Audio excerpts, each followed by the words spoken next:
Okay, good. So, And wonderful. It didn't turned off recording on me, but I got that back on now. So now we are restarting. Okay. Well, I think a book cover is packaging, and like no different than a can of peas or a box of cereal. It has to, in a glance, tell you, attract your eye to start with. If it doesn't attract your eye, then there's no point to even being a cover on the book. And then it has to tell you in the same glance something significant about what that package is, what it contains. So it's science fiction, fantasy, romance. So it has to get a message across. It's like a miniature poster. So I think those are the two qualities I think any book cover needs, to attract your eye and to convey in a glance something significant about what the contents of that that product is. mm-hmm. So as Vincent said, that you have to be able to look at it and say, "Where's the science fiction?" Well, exactly. If a picture of a peach on a can of peas, you probably are going to disappoint somebody terribly. And in our particular area of specialization, differentiating science fiction from fantasy, from supernatural horror, that's kind of a tap dance, because these subgenres, these kindred spirits share so many things that it does require a little bit of skill and perception and understanding the differences. Oh yeah. Okay, so I've got a picture on my screen of this cover, Ice World by Hal Clement. Who's got this picture on there? That's me. Sirois, that's me. Oh, is that okay? All right.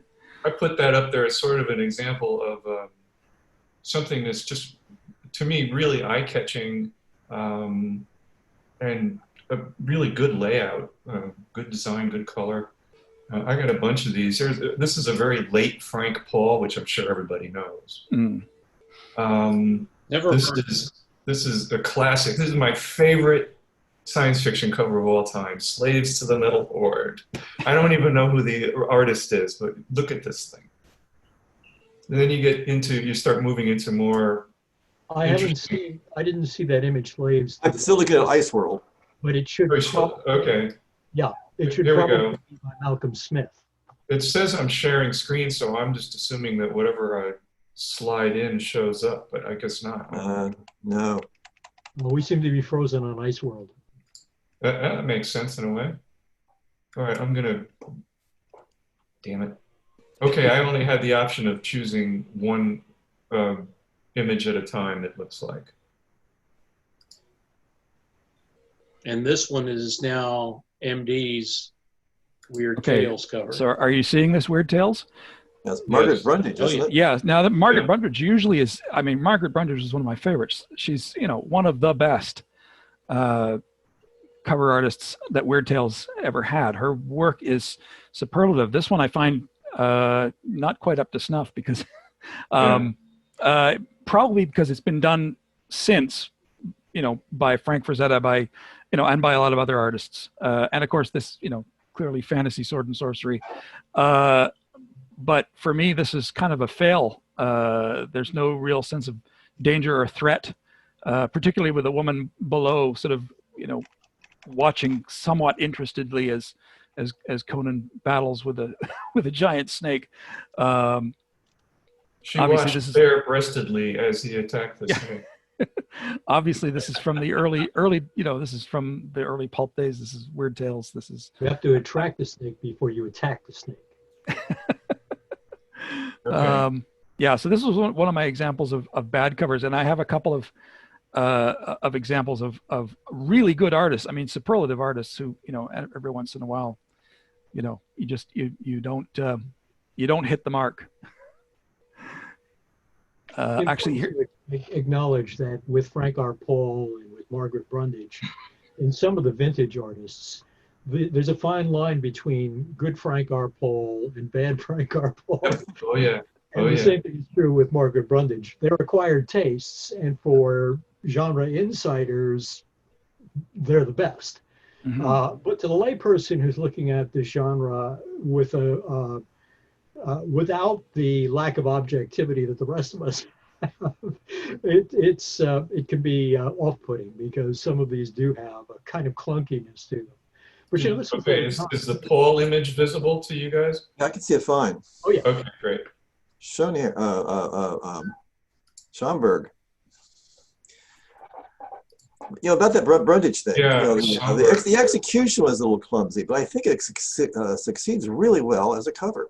It does its job. Here's it the is. other one. Slave to the Metal Horse. That's Malcolm Smith. Is that who it is? Okay. Yeah. I just love it. Well, it's such a great striking image, and such a great idea. I love the procession of cone-headed robots in the background. The guy hanging from a tree. There are days Yeah. Yeah, but this tells a story, right? You don't even, you know, before you Right. even read the story. I mean, you've got, okay, here's, you know, you've got robots obviously taking over, bringing humanity to its knees and stealing their women. But you know, nevertheless, it does tell a This one story. does. It tells you exactly what's going to happen in the story, or if not exactly, but because I haven't read the story. But I mean, it's like I've seen this cover, and that does stick with you, that image.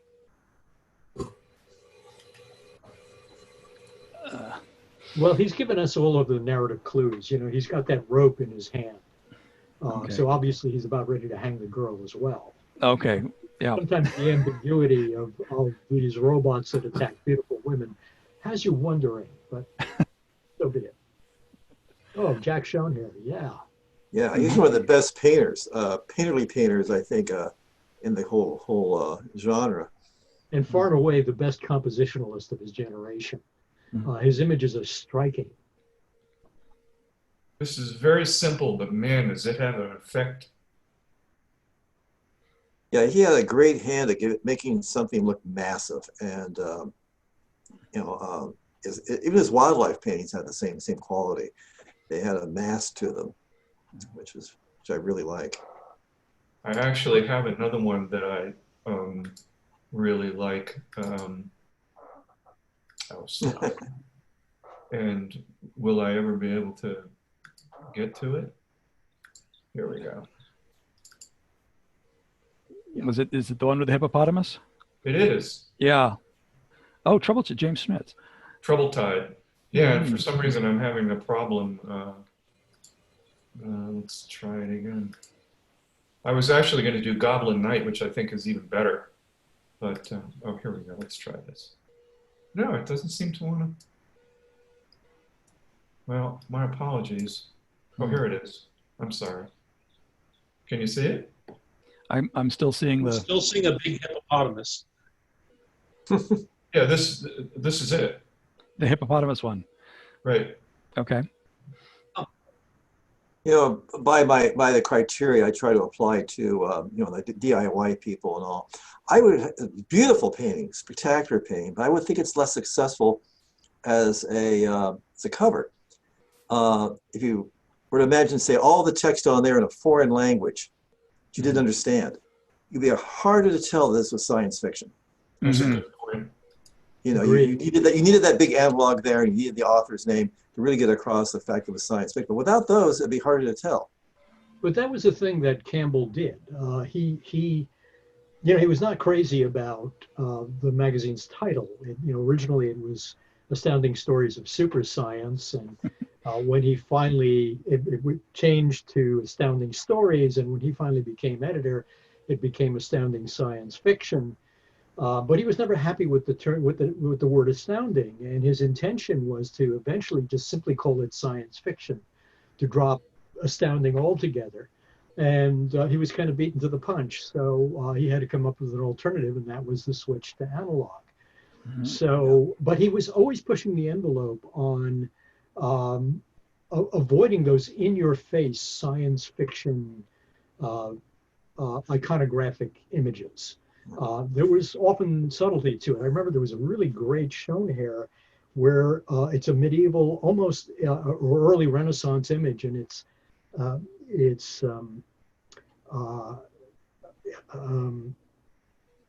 there's a telephone hanging on the wall in the background, which is the only clue that this is something out of the ordinary. It's Vermeer-esque, actually, when you look at it. It's very much. I've never seen that one. Absolutely wonderful painting, but far too subtle for today's marketplace. And there isn't a self-respecting science fiction publisher who would go there anymore. But that was Campbell's idea. He really saw science fiction as a sophisticated literature that deserved the rightful place in the mainstream. Mm-hmm. So it looks like we're looking at Kelly I would Freas. say that there's more than. I would say that there's more than one magazine or publisher who would publish something that subtle. I think in many ways the problems you have nowadays is not the subtlety question, but that a lot of people go for simple generic scenes, generic space scenes, generic rocket scenes that tell no story. If that's the sort of scene you described, told a story and had a subtle element in there, I'd go for it myself. I can actually, let me just show you an illustration I did for the magazine you did the cover for. Hold on, because it illustrates exactly what you're talking about. Is there a cat in the chair behind you? Yeah, there's a chat too. A cat. Should be a button down at the bottom for chat. No, a cat. Is there a cat in the chair behind you? Oh, that's my dog Penny. Close. We've got several dogs, but Penny likes to get up beside me. Okay. All right. Now let me go back over here. All right. Share screen.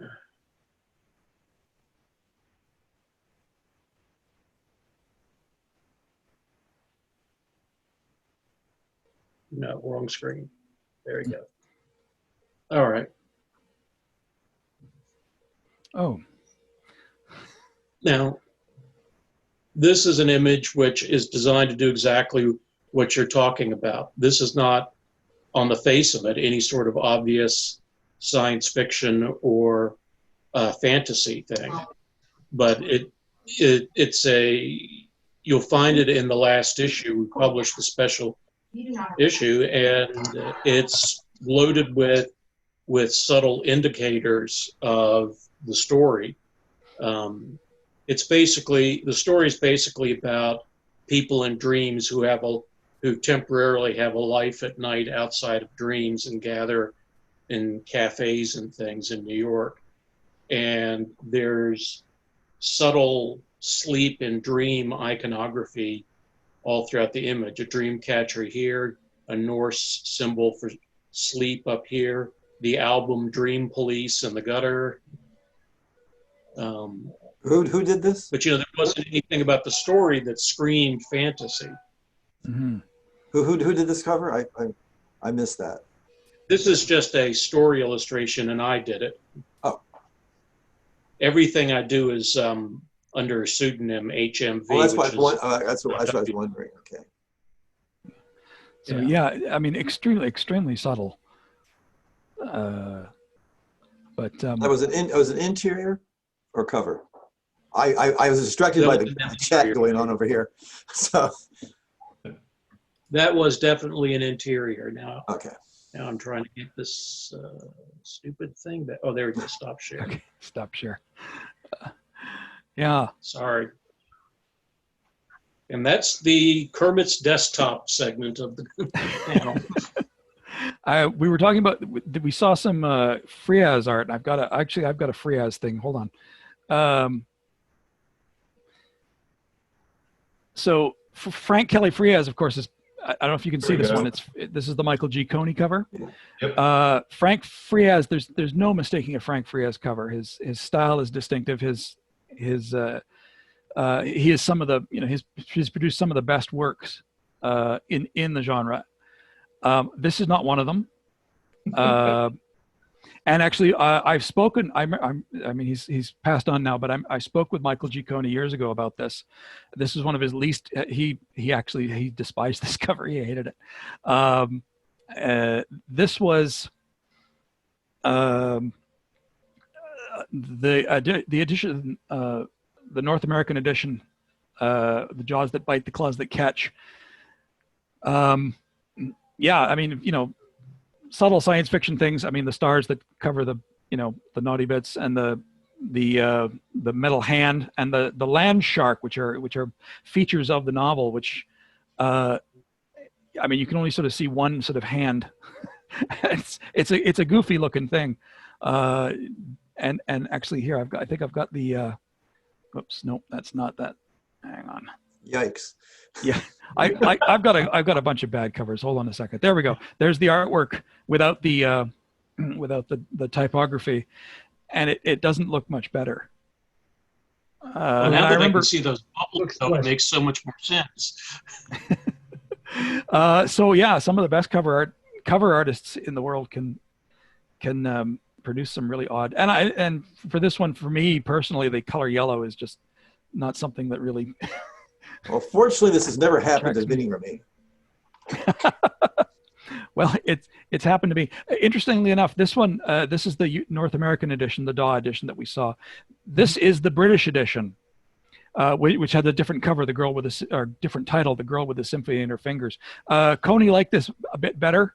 I had to disagree with him about it. Yeah, I would put it about in the same place. Yeah. It's unfortunate that it just doesn't get the. That's really phallic. Oh yeah. Oh, for sure. I mean, embarrassingly so. Yeah. It's like, you know, you just threw subtlety out the window. I don't know who the artist is on this. I couldn't find his name, but yeah, it's. Wouldn't be my biggest problem with this cover is that it's too subtle. You have to look at it twice to really figure out what's going on. And well, that's a big issue, because people are going to spend time figuring out a book cover. Book covers shouldn't be puzzles. Would this be Josh Kirby, maybe? I'm not Could sure. be. Doesn't look like Kirby. It looks like someone who might be in a witness protection program, however. Yeah. Sex offender list. Okay. Actually, here hang on. I'm trying to. How do I turn off my screen sharing? Hang on. There's a little bar hovering somewhere that says "Stop sharing." It's Okay. almost always never where There it you is. look. There you go. Covered by my camera. There we go. So. Yeah.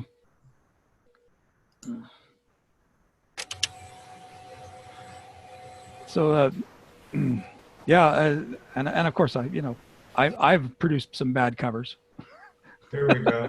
One of my favorites ever. The iconography began to change a bit in the 50s. I do like Mia Powers. Yeah. Mm-hmm.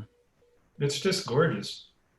It's not a very good reproduction. I'm sorry about that. But Mm-hmm.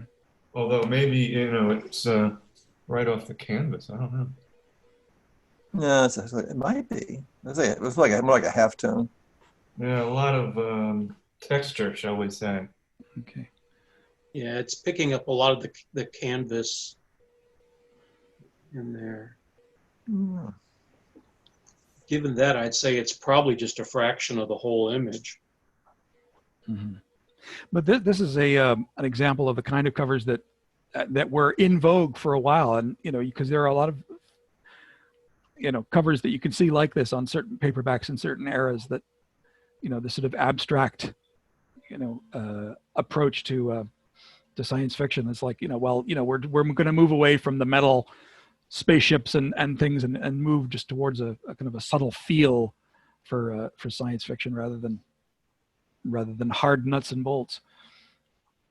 Yeah, I was reading an article some time ago that there was an art director at a specific publisher who was responsible for a lot of that. But it was an article I read some time ago, so I don't remember. Yeah, Well, with Power, Dick Powers was a good friend. Powers was an American surrealist painter, and he started supplementing his income by doing work in the publishing industry. And after a while, he started doing these abstract paintings. And there was very little difference between his fine arts career and his career in illustration. But Bob Blanchard was the art director who, virtually at gunpoint, from Ian Ballantyne, was forced to use Powers' work on their science fiction covers. And Powers really revolutionized the field. There was a level of sophistication there that just wasn't anywhere else yet in the field. And even though very few artists emulated Powers, many of them were influenced by them. People like Paul Lair and even John Schoenherr. There's a whole phase of Schoenherr's early career where he was doing imitation Powers and doing quite well and doing it figuratively. So Powers was a pretty interesting influence, and also really unappreciated. Unappreciated, and his work suggested a sophistication that very little of the literature quite had at that point. But I do think that it attracted people like Ron and I to the genre. And I mean, to this day, he influences me. Yeah, I have about a dozen of Powers paintings hanging around the house, and I just they transport me every time I look at them. If they get underfoot, let me know. I don't store them on the floor. I keep them on the walls where they can't hurt me. I am going to assume that is a print behind you and not an original. We're talking about the bonus now. Yeah, that's a print. Yeah, that's gorgeous. It is. Yeah, originals in the Smithsonian. In case you wanted to know. Yeah, but there are definite trends in science fiction covers, science fiction fantasy covers, as you said. You have to be able to know at a glance that these are of the certain genre, but that's changed obviously over the years. Now, what kind of things do you? Now you see a spaceship on a cover, it's science fiction, and with the digital art sort of making its budding its way into the genre, there's a lot more of this sort of CG kind of feel to cover art. I mean, what are you guys' thoughts on the computer generated images supplanting painted images? Do they enhance, or do they jump in? I'd like to jump in and comment on that, because that was one of my biggest thoughts when I started commissioning art for Amazing. Was I come from a very technical background. All my art is, in one sense or another, computer generated or assisted. And one of the first things I was noticing was a trend I really personally dislike heavily right now is total 3D computer generated art created by people with no sense of composition or layout. Amen. Who are probably using Dazzler, Daz 3D, and other things that they're just using model kits to throw images together, and they look awful. There's nothing in that clear, obvious 3D nature of it bugs me. The second class, I couldn't agree more. I mean, I do most of my work nowadays digitally, because it's the way I can meet deadlines. But you have to have that basic foundation. You have to be able to draw. You have to understand light, color, shadow, perspective. You have to understand all these things. Composition, the computer is not going to do it for you. You have to be able to recognize when the computer is wrong, and it often is. Yeah, there's two artists who have sold to us, who I won't name, but who are historically well-known artists who have transitioned late in their career to digital, and they don't understand it in digital. It's like you wouldn't know they were the same artists. I mean, we ate a huge amount of money to an artist who turned over a cover where he obviously didn't understand how to use Photoshop or his tools. And so he was doing things like scanning in old works of his and then cropping out pieces of them. And when you looked at it, you would see terrible jaggy lines around where he cropped things out. I mean, it looked more like he cropped them in MS Paint than in Photoshop. But then he would enlarge something and on the image, and it would be enormously blurry and color artifacted. And that's something I see a lot of too, is people who think they can collage something together, and they can't. It's not as easy they as lack the eye for seeing the flaws. I work, mostly digitally for the same reason, for deadlines and for practicality. I mean, I do come from a painter background. I don't know if you can see, but there's a couple of my pieces on the wall back there. They are behind my big head. So I do come from a physical painting background, but I'm also do graphic design work as well. So that finding that balance in a digital painting is the main key in my complaint. Yeah, the main running theme in all my complaints about a lot of current artists is they don't know their tools.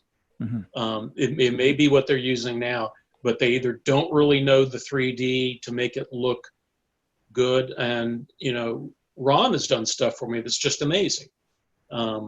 I mean, well, literally, I think everybody but Kit here has done something for me, and it's all amazing work. But then there are people I could point to who get loads of cover work, and there's not a piece of work they've done that I think is worth paying money for. A number of years ago, I was a judge in an international digital art competition.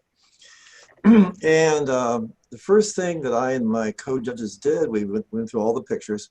We threw out maybe a third, just out of hand, because it was patently obvious that the person had pushed a button, saw what the computer pumped out, and accepted it as is. They didn't do a thing to it, and it looked terrible. They assumed that because the computer had done it, it must be right. And that's not how it works. You could tell that they didn't know how to draw. They had no understanding of light or color or composition. The whole thing was wrong, but they submitted it thinking it was just fine because the computer did it, it must be right. And that's just isn't how it works. Yeah, I love digital tools. It's something that, I wouldn't be able to produce art without it. Unlike what you say, Ron, I really can't draw that well for various reasons. But with the use of various tools, I can produce art that I think is reasonable. I can also produce a lot of crap, but I don't share that. Well, you know what? Actually, you should go to a community college nearby. Sign up for a drawing class. It would really make a big difference life for drawing, you. Especially a life drawing class. Absolutely. One thing learning how to draw does. I've got a Bachelor of Arts from BTU, so. Well, it does it teaches you to observe. Drawing makes you look at things more closely than if you weren't drawing them. And that's one of the main things you get from drawing is learning how to observe what's in front of you and really see the details and what's going on. So that's where it helps the most. Actually, I have a question. Sorry, I have a question. One second. I want to say I do draw. I'm just saying I would never share anything that I draw. I have certain limitations that create that. But yes, I know I went through high school and college in loads of art classes and such. But when I use the computer, it helps me correct for my my drawing shortcomings. But yeah, I understand shade and composition, things like that. But yeah. Yeah. Go ahead. I have a question for Ron and for Vince. What I find is that most of my time when I'm working on a cover is spent, at least 60%, if not more, on composition. And these are my tools for composition. Is like these are it. And I mean I spent, and I don't have any at the moment because I throw them all out. But do you find that that's where most of the work happens? Is conceptually when you're, before you even start putting anything on a canvas? Go ahead, Vincent. Well, I think definitely. The technical execution of the work takes considerably less time than thinking it out. Reading the manuscript and figuring out where those key scenes are and which of those key scenes would make the most appropriate cover. Capture the essence of a novel to make an attractive posterized piece of cover art. That's the hard part. It's not about perspiration. It's about inspiration, and that's a fact that I find extremely difficult to impart in the minds of students. They're eager to move forward. The computer has made them somewhat lazy in terms of them wanting immediate gratification. It's harder and harder to teach students how to draw because of their dependency on the computer. And it's not, I'm not computer bashing, because the fact is we all need to have a familiarity with the computer in order to survive in today's marketplace. And the computer is a tool, it's and maybe even a little bit more than a tool, because it's a very smart tool. But Smarter than me. believing that a computer can do your work for you is like saying, if I had a really good typewriter, I would be Robert Heinlein. And that's simply not the way it works. Well put. And what's wrong with that analogy is precisely what's wrong with modern picture makers. There was an exquisitely painted paperback cover that I saw a while back. It was painted traditionally, and I had to admire the discipline of the artist because it was a painting of a woman and she was covered head to toe with tattoos. And they were painted proper perspective. They actually looked quite naturalistic and so forth. Magnificent painting. But I thought to myself, what the hell is there about this that makes it science fiction? It's a person with a tattoo. I mean, so, and that's really where the disconnect is the thought process. The thought process is absolutely essential to what we do. And it's more essential to people like us and to people who are working in the fields of the fantastic, supernatural horror, fantasy, science fiction, because of the subtle differences between them that signal to the potential buyer of the book that this is science fiction or this is fantasy, versus doing a romance where they're almost interchangeable. The covers are almost interchangeable.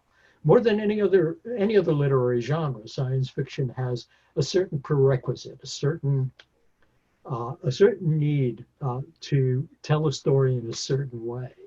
And that's really what's missing. It's that third thought process. And also, when Campbell was struggling to get his artists to be more subtle on the covers of Analog, he was trying to differentiate his publication from the other magazines by signaling to the potential buyer that this wasn't a crazy Buck Rogers kind of magazine, that this was a more sophisticated publication that took its science seriously, that the science clanked, that the science was really consistent with accepted ideas of modern science, and that made a difference. So when you go from publisher to publisher and look at the paperback market, for instance, you look at banned books and there's that militaristic slant that you see in the covers. You look at DAW books, today's DAW books, which are very feminist oriented.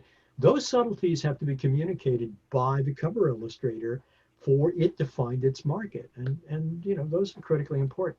So it's not just something you full out of bed in the morning and you produce by noon a dozen paperback covers. It doesn't work that way. It takes a great deal of thought, a great deal of energy, and a great deal of comprehension. So that's my two Yeah, cents. what you just said. Ditto.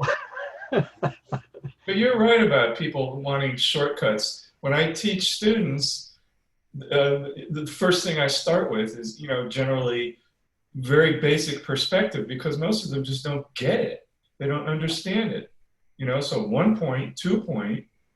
And then actually the first thing I do is I ask them, did anybody ever tell you that you couldn't draw? And there's always at least 2 or 3 people in the class who raise their hands and yes, somebody told me I couldn't draw. So, that annoys me. It's like you're getting cut off before you even had a chance to learn anything. And what the hell are you doing in art class if you're right? It's enormously frustrating. I do think though that the people who are and of course look, Sturgeon's law applies here, right? 90% of science fiction is crap, but then 90% of everything is crap. It's interesting. We look back at those paintings that have been done in the past, and they resonate. But for every good one, there were probably 20 bad ones, and that's always the case. The stuff that survives, that's what carries the message forward. And it's important to remember those works and to be influenced by those works and to build on those works. Yeah. We stand on the shoulders of giants, as they say. And that explain why Vincent Di Fate is so low down in his frame. Because we're all standing on his shoulders. For God's sakes, get off. Am I low down on the frame? I'm sorry. Let me reposition my. There we go. There we go. There we go. Yes. There we go. There we go. Vinny covered pretty much everything. When I'm doing a cover for somebody, the first thing I'll do when I get the story is try to zero in on a set piece. Some visual element in the story that best represents the story. Sometimes there isn't a set piece. You just have to do something that invents something that represents the story. By either combining characters or making up a scene or something. But I'll go through the thing and looking for something that, like the can of peas analogy. What tells the potential reader best what this book is and what it's about, and then go from there. By the way, in a composition, the first thing I do is I'll rough in the title and author in the space for the cover, and then work with that rather than wait for it to be dropped in later. Largely because Bain's art directors are terrible typographers, and so I can do my own typography, which makes me very happy. But although it's been a Bain too, since I do all their ebook stuff, which is almost never the military science fiction, I like that a lot too. Yeah, I tend to build that space in for masthead for titles, and it annoys me sometimes when I see the finished work and they haven't made use of it. Oh. I left this beautiful space for a great big cover or title on one on several of my pieces, and when I see it, it's someone's done this really thin, anemic little typography on the top of it. It's very disappointing. But Steve Fickman and I were discussing this very thing a couple of weeks ago, and it's he does a ton of stuff for Bain books, and one of the reasons he works in the titles in his paintings directly is because he doesn't want anybody there touching them, and so he gives them a cover as a finished product, title and all. Yeah, I've done that for a couple of publishers, but yeah. When I was working with the Amazing Stories cover, I actually had the Amazing masthead in. It's like I had a space for it. I had it right there on a layer, so I just wouldn't put anything there that I kind of overthought it at some point when Kermit and I were talking about it, but yeah, that's stuff that a lot of people don't think about. People look at artwork and they don't think about technical things like that. I get to the point now where I can I don't even think about it. I just do it. you know, when I'm doing a cover art, I automatically put it where it needs to be. And I'm sure Vince and you, Ron, probably do the same thing. Well, I leave space, and you know, it's always frustrating when you work closely with an art director and they've given you a very specific layout and you've left this big hole in your art, and then in the last minute, you know, because they're now part of a committee, they decide to change the cover lines or move them someplace else, and now you've got this embarrassing void in the middle of your painting. It happens. It just simply happens. The worst up front is when they actually substitute plates, when they actually get the CMYK plates mixed up. Oh, wow. Yeah. And you just want to roll into you want to find a hole and crawl into it and die. I mean, it just, you know, it's so hard to do a good painting because you've got so many people who are opining on the work that you're doing. You're trying to satisfy an editor, you're trying to satisfy an art director, and then you're dealing with the limitations of reproduction, which are vastly limited in this world because in addition to this digital age, we've also developed the inability, or art directors developed an inability to see color within color. So color correcting, because they know nothing about color mixing, becomes a crapshoot. You know, there was a time when if you had too much red in a painting, you would say, well, take out 3,000ths red. And what that meant was you inserted a sheet of 3,000ths acetate in the burning process between the plate and the transparency flat. And that little additional distance would reduce the size of the red dots, and that would remove the red or a quantity of the red without drastically distorting the art. Now, when you talk about the red shift, you know, you showed that Kelly Freas painting, that dog painting. There was an enormous shift to the red. Not unusual though, because most artists tend to use a preponderance of red. So if your work is stripped onto a flat with a dozen other covers and they're all red and yours is green, your cover is going to look brown whether you like it or not. Yeah. Brown being the complement of red. So there are those liabilities too. And you always have to anticipate when you're creating a painting, what's going to happen to it once the painting leaves your hand. Is some dumb bastard going to put his foot through it? Usually nothing good. That happens quite often. I've had paintings stolen. I've had paintings dropped. Had to do repair work. Really quite an extraordinary series of mishaps that go from the easel to the newsstand, and you have to anticipate them all. I remember all too well the days when they laser scanning first came in, and they would peel the top surface of your illustration board off so they could wrap it around the cylinder. Oh God, what that did to the artwork was, I still have nightmares. Utterly horrific. If there was anything that was going to diminish your low self-esteem and just put it through the floor, that was it. I get back this limp thing with, you know, horizontal cracks all the way across it. Oh. Well, yeah, I've been through the film era and digital era as well, and even Amazing, our first two issues were initially printed by a traditional web printer who generated films, and there are least quality issues as a result. They, you know, running gang printing, like you said, Vince, they muddied up the covers terribly, and some of the interior art.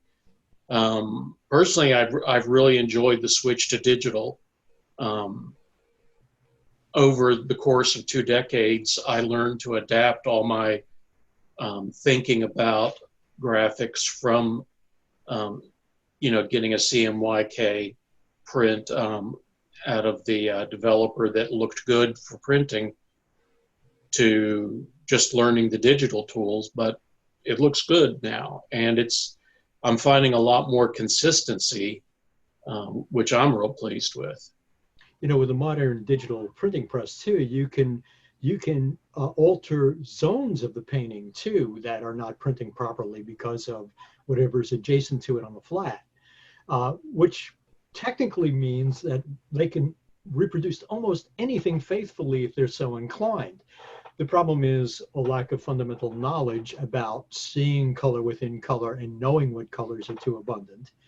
And the other is time. Time is money. You know, a printer is going to try to run it through the press as quickly as he can and go on to the next thing to maximize his profits. So that becomes another factor in what we have to deal with. It's not just a question of doing a great painting when the muse is there to entice you. It's doing a great painting to deadline, whether you want to or not, whether you feel like doing it or not. And then dealing with all of the fallout that occurs in commercial publishing. Any questions? You are correct, sir. You know, I was going to say we're almost out of time, except we're not. We don't have anybody in this room after us. Oh, good. So we could blather on endlessly. Well, well, I'd like to. I'd like to blather on for a minute, actually, and just sort of say to Vince and to Ron, you know, you guys are amazing, and I am absolutely astounded that I've been able to share this time with you, and my admiration for your work has no bounds. And thank you for thank you. allowing me to be part of this. We're just trying to avoid arrest.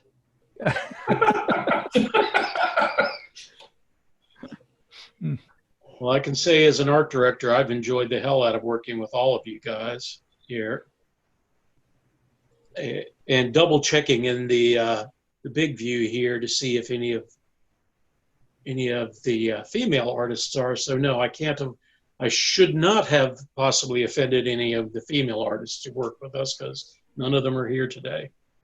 But yeah, that's because you offended them so much. That's you're confident you haven't offended anyone because they didn't hear you. Yes.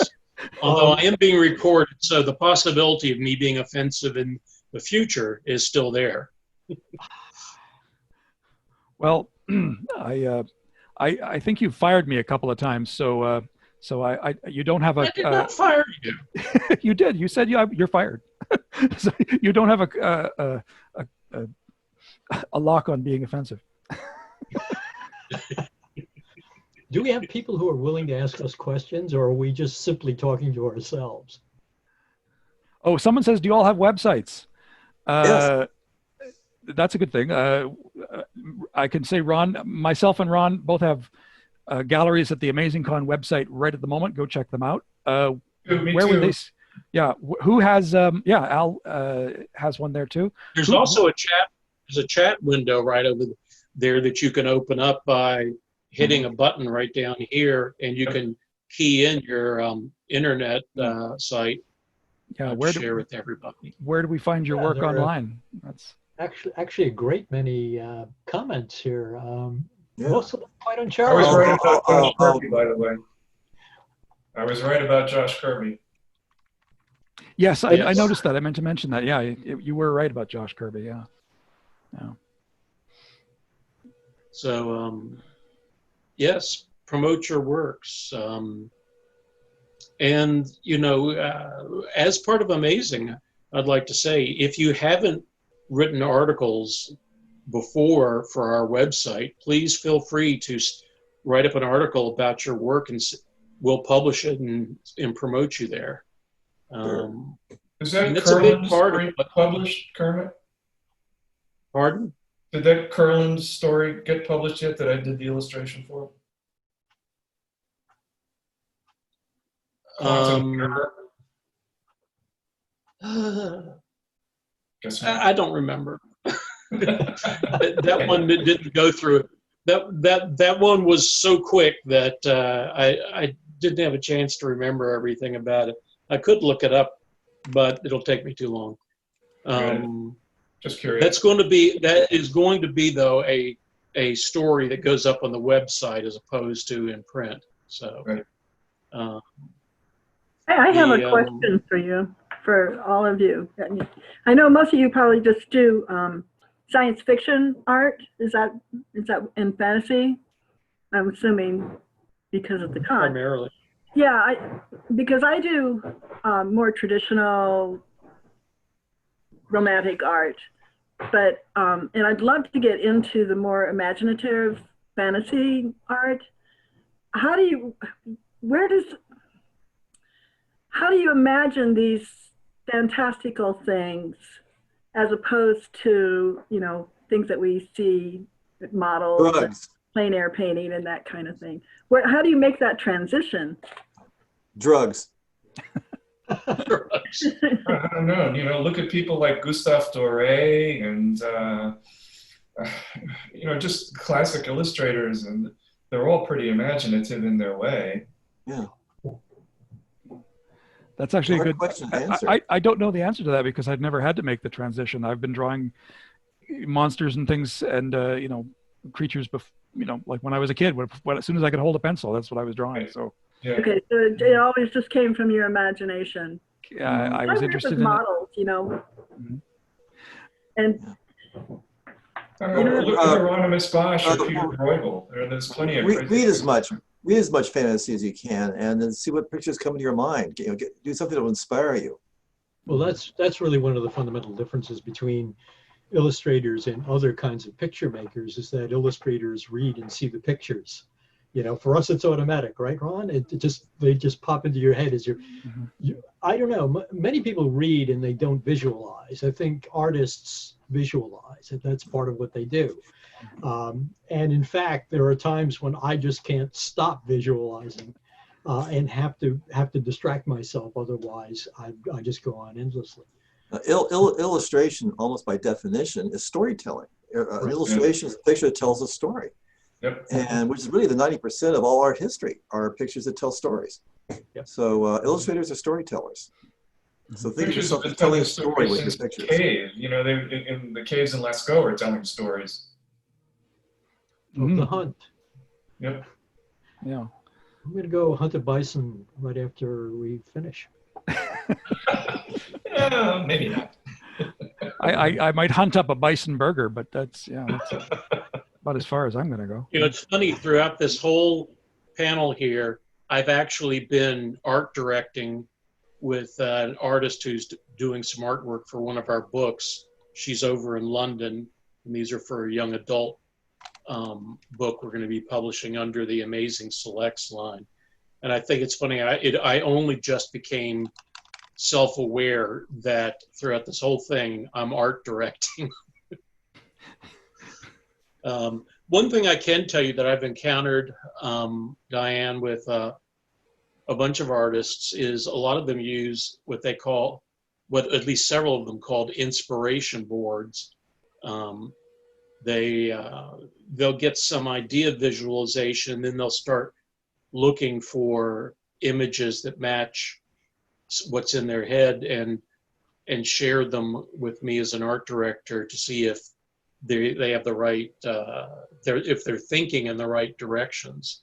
So that can help too when you're trying to put together stuff and get sort of an overall look for what you want is go do the research. You know, in my way, when I look at that type of approach, it's no different than having to write a story. You're going to have to do a certain amount of research usually to learn about you know, rocket propulsion or whatever it is that's an important element of your story. And if certain types of rockets are important to a piece of art you're developing, you should probably go and research and see what those look like. Yeah, I did a painting of a dragon. I have a 9-foot by 4-foot painting of a dragon. And I went through lizards and geckos and other people's dragons and tried to compile my own.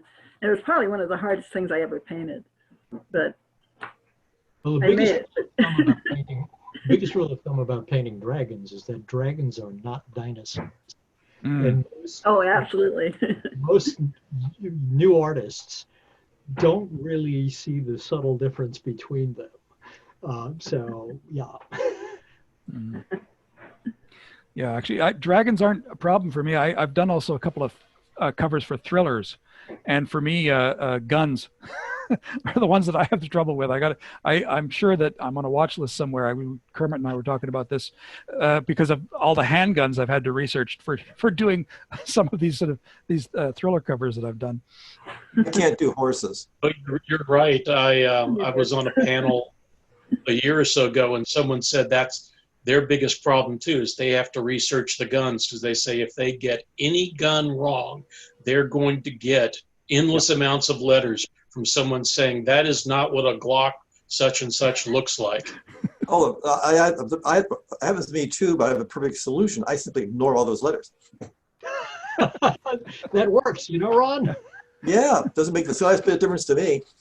I just finished a Vietnam War graphic novel, and it drove me crazy. I don't like drawing weapons and ordnance. It's damn hard, and I got so much feedback saying, well, that's not right, this isn't right. Oh man.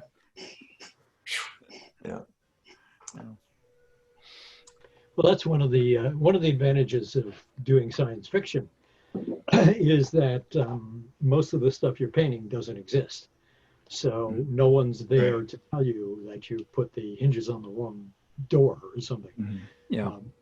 You know, that's making things out of whole cloth is way easier than the, you know, and also I'm sure that we've also, those of us who are working illustrators have been saddled with having to do technical paintings periodically. I know that every now and then I get a job from NASA where I have to be pretty meticulous about what I'm painting.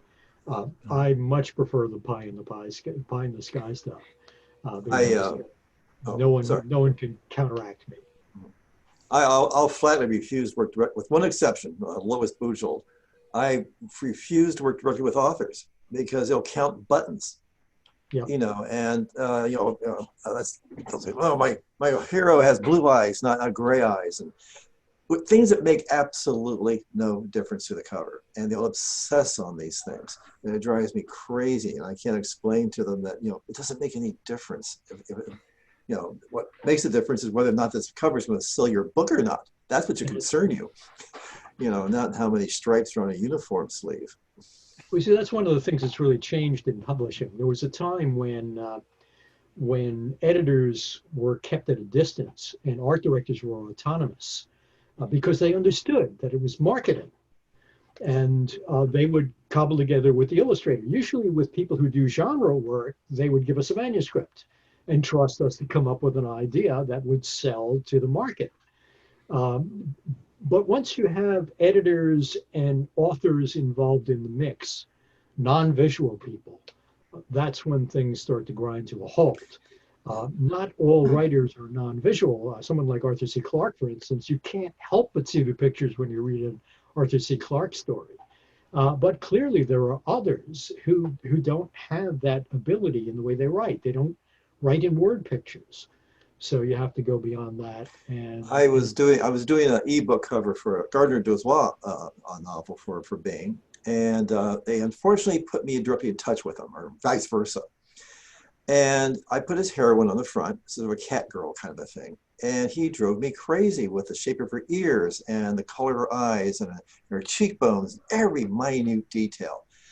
Nowhere in the story does he explicitly describe her anywhere at all. It had to match his personal vision. I said, your readers aren't mind readers. I'm not a mind reader, but he drove me crazy. I did like 4 or 5 iterations of this character until it matched his mental picture of her. And I just hate that. Are either of you aware recently of something that happened with, now I can't remember what the publisher was, but it was a Terry Goodkind book. Terry Goodkind had a book, and the cover was done by an artist friend of mine, Bastien Lecouf-Dehom, and he put the cover up on his Twitter page and basically said, "Oh, this is a terrible cover. You know, I'll you know," and he threw it out to his followers to say, "Tell me, you know, what's wrong with this cover, or tell me, you know, just basically dump on this cover," which was, you know, I mean, certainly it offended the artist, and a lot of people did jump in, and myself included, and you know, to his defense. But you know, that kind of thing where, you know, an author will just, you know, sort of, you know, throw up his cover and just say, here, this is terrible. Look at this, not considering that, that the art director was involved. This is something that has been marketed, and that it doesn't conform to your vision of the book doesn't mean that it's a failure. Yeah, precisely. Yeah, I do, and when I'm commissioning covers and stuff like that, I often try to involve the author and ask them, is there any description they can give me of the character that's not in their book?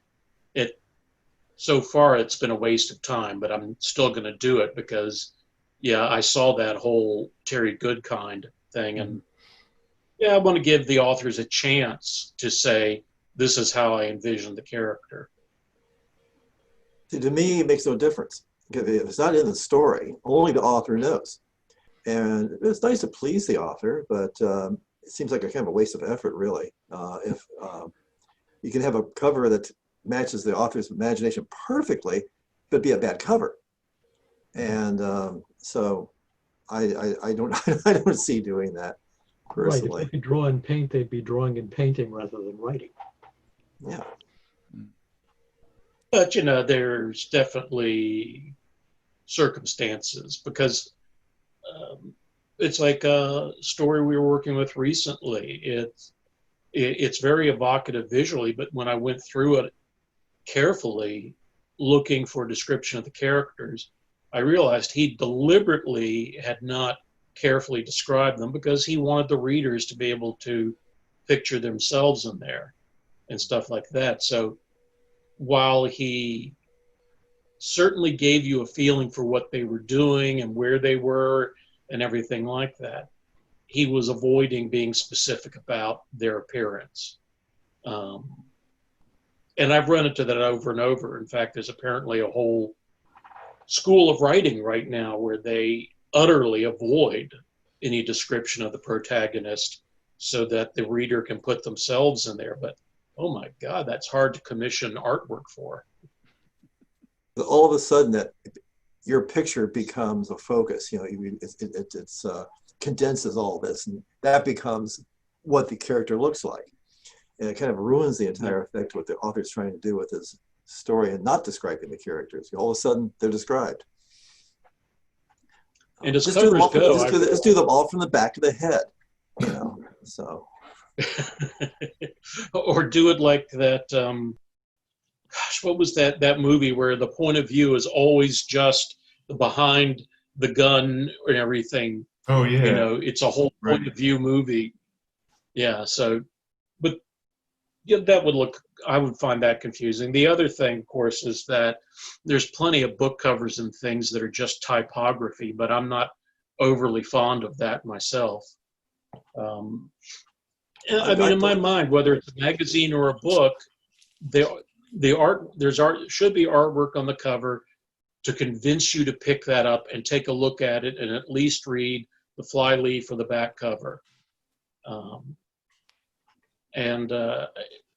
I don't get what it is with these typography only covers. Oh, they can work. I've definitely had people read books that I avoided because the covers never convinced me that they were interesting. When I did the cover for Gardner Dozois' anthology, Clones, I just repeated the word clones 25 times on the cover. And I thought I got the point across.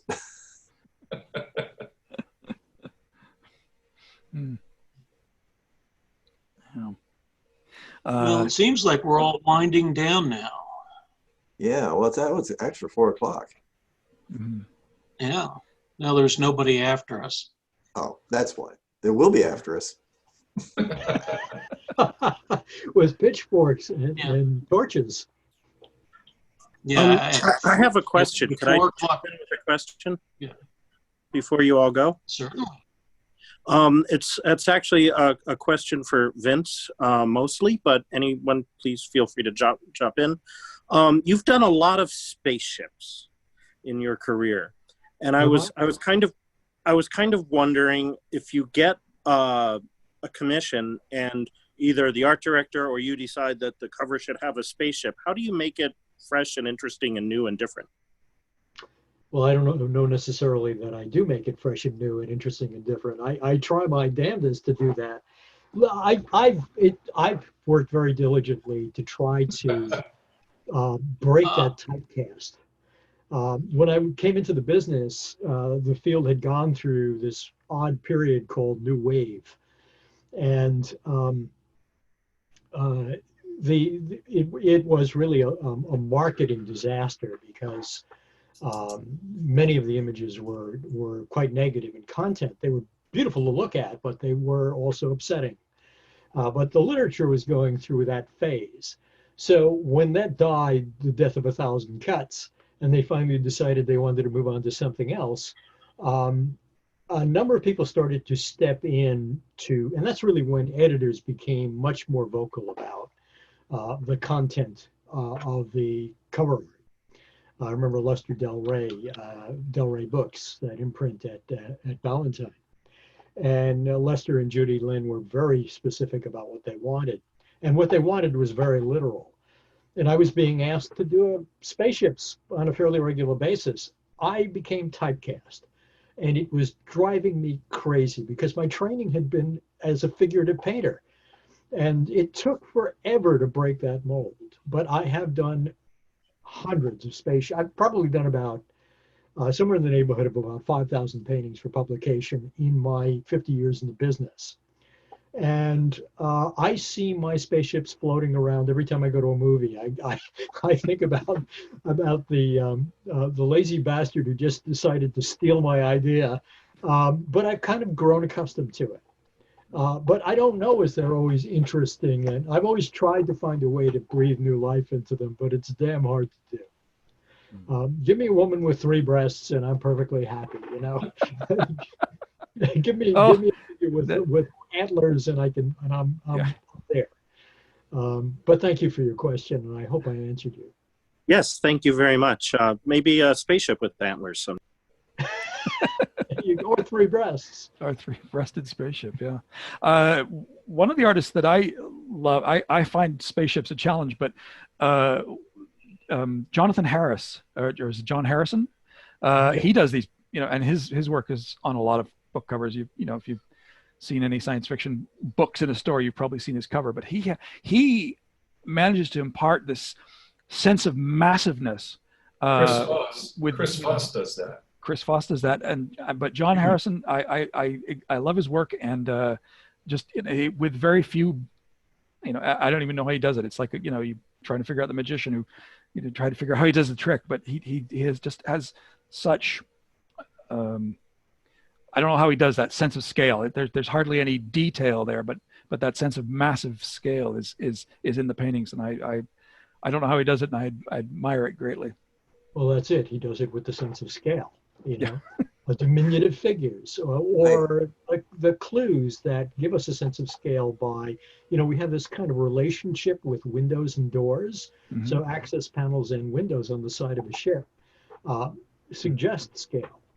And those are the things that you use. They also are, if a row of windows is another tool to show perspective. And so they tend to turn form or to describe the underlying form. They just become tools that you use. Cast shadows from antennae, for instance, describe the curve of the surface that they fall on. Those are the tricks of the trade, right? Yeah. But Harris also has that wonderful painterly quality too, which I think helps to make the artwork beautiful and transcend the idea of it just being an academic, technical painting. John Berkey was the same way, a wonderful strategic painter, and you know, thank God for them. Yeah. Going back a few decades beyond them, you know, Chesley Bonestell was really good at making a spacecraft look big, and he did that mainly through perspective and light and shadow. You know, to make these things look massive and 3-dimensional. Rather than detail, spacecraft were very detailed. He did it mostly with light and shadow. Yeah, and Bonestell was truly the old master who showed us the way. You know, he certainly guided my career. Mine too.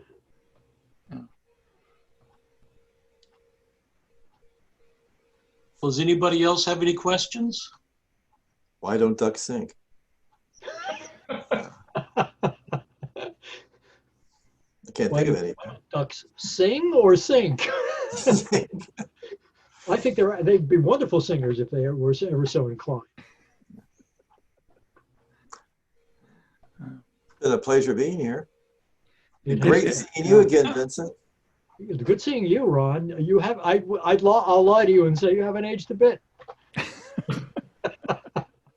I think It's my the hair lighting. was the last time you saw me, and I think I might have even had hair the last time you saw me. So Ditto. much has changed. Yeah, much has changed, but it's good to see you, Ron. And the rest of you whom I've never met before, but good to see you anyway.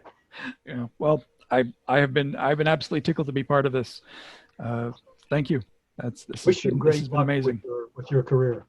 Thank you. Show us Thank you. new and beautiful vistas. Thanks everybody for coming. Well, you're This is welcome. great. It's been a This is pleasure. great. This has been a good Our time. pleasure. Thanks, everybody. Thanks for inviting me. So I assume we can just simply leave the platform by clicking the word leave. We click the word leave and we leave. That's what I'm doing. So, It is just be that easy. so You all long. have Goodbye. fun. Stay healthy. Bye. Goodbye. So long, farewell, auf Wiedersehen, goodbye.